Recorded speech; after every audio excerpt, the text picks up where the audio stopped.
আমার ক্যামোটা কিভাবে আসবে, আমার রেডিওটা কিভাবে আসবে। আমরা বিএনপির পরিবারের রোমান ভাই, মিথুন ভাই এক দুই দিন পর পর আমার জিসানের আমার খবর নিছে। আমার এই ছোট ছেলের 2টা সার্জারি হয়েছে, সম্পূর্ণ খরচ আমরা বিএনপির পরিবার বহন করছি। আমি এর আগে অনেক বক্তৃতায় বলছি আমার ছেলে বা আমি কোনো রাজনীতি করি না। আমার ছেলে যদি রাজনীতি করতো তাহলে ক্যান্টনমেন্টের কলেজে সে কখনোই পড়াশোনা করার সুযোগ পাইতো না। আমি সেকেন্ড কথা বলি, আমার ছেলে মারা যাওয়ার 7 মাস 13 দিনের মাথায় আমার হাজবেন্ড ব্রেন স্ট্রোক করে মারা যায়। আমার এখন এই ছোট ছেলেটা ছাড়া আর কেউ নাই। আমরা বিএনপির পরিবারের তারেক রহমান নিজে আমাকে খোঁজে, ওর সার্জারির আগে লন্ডন থাকা অবস্থায় আমার সাথে কথা বলে।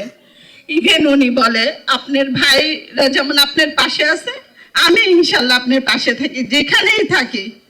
এটা তো কোনো রাজনৈতিক দলের পক্ষ থেকে আমি পাই নাই, আমি মানুষ হিসেবে ওনার কাছে সাহায্য পেয়েছি। আমার মতো সাধারণ মানুষ ওনাকে কোনোভাবেই টেস্ট করতে পারতো না। উনি যদি আমাকে টেস্ট না করতো, আমার পাশে না দাঁড়াইতো, আমার দিন শেষে বলতে হবে আমরা বিএনপির পরিবার কোনো রাজনীতির সাথে আমার দিক থেকে আমি মনে করি তারা পক্ষপাতিত্ব করে নাই। আমি বিগত 17 মাসে ওনাদের কাছ থেকে যে সাপোর্টটা পাইছি, আমি আমার কৃতজ্ঞতা বোধ থেকে, আমার দায়িত্ব বোধ থেকে, আমার আনুগত্য থেকে আমার স্বীকার করতে হবে আমরা বিএনপির পরিবার ভবিষ্যতেও আমাদের এই শহীদ পরিবারের পাশে ইনশাল্লাহ থাকবে। কিন্তু যারা আমাদের রক্তের বিনিময়ে এখন এই সংসদ চালাচ্ছে, ইন্টারিম সরকার, তারা কি আমার পাশে ছিল?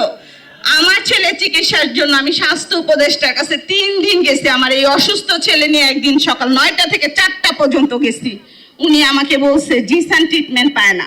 আমার জিসান যদি ট্রিটমেন্ট না পায় তাহলে উনি কিভাবে সিঙ্গাপুর যায় ট্রিটমেন্ট করে? এই উত্তরটা আপনাদের কাছেই রেখে গেলাম, আপনাদের কাছে আমি রেখে গেলাম। আমার জিসান যদি না পায়, আমার তো এই দুনিয়াতে আর কেউ নেই। আমার বড় ছেলে আমাকে আদর করে ডাকতো আম্মু মা। আমি ওর সাথে রাগ করলে বলে কি আমি তোমাকে একবারে 2টা মা ডাকি। আজকে 17 মাস হয়ে গেছে আমাকে তো কেউ আর আম্মু মা ডাকে না। আমার বড় ছেলে মারা যাওয়ার 1 সপ্তাহে আমি বলছিলাম, জিসান অসুস্থ ছিল, যে জিসান তুমি আমাকে ছাইড়া যাও না। আমার বড় ছেলে আমার পাশে শুয়ে বলছিলাম জিসান ছেড়ে গেল আমি যাব না। আমার বড় ছেলে তো আমাকে ছাইড়া গেছে, আমি কি দিয়ে বাঁচবো? আমার জিসান এখন বলে আম্মা আমার কিছু হলে তোমাকে আমি কার কাছে রেখে যাবো? আমাদের তো কেউ নাই, আমি ছাড়া তোমার কেউ নাই, তুমি ছাড়া আমার কেউ নাই। আমি এতটুকুই বলতে চাই, আমরা বিএনপির পরিবার যদি আমার পাশে না থাকতো আমি কোনোভাবে আমার ছেলের ট্রিটমেন্টটা করতে পারতাম না। কই 17 মাসে তো কেউ আমার পাশে দাঁড়ায় না তারা ছাড়া।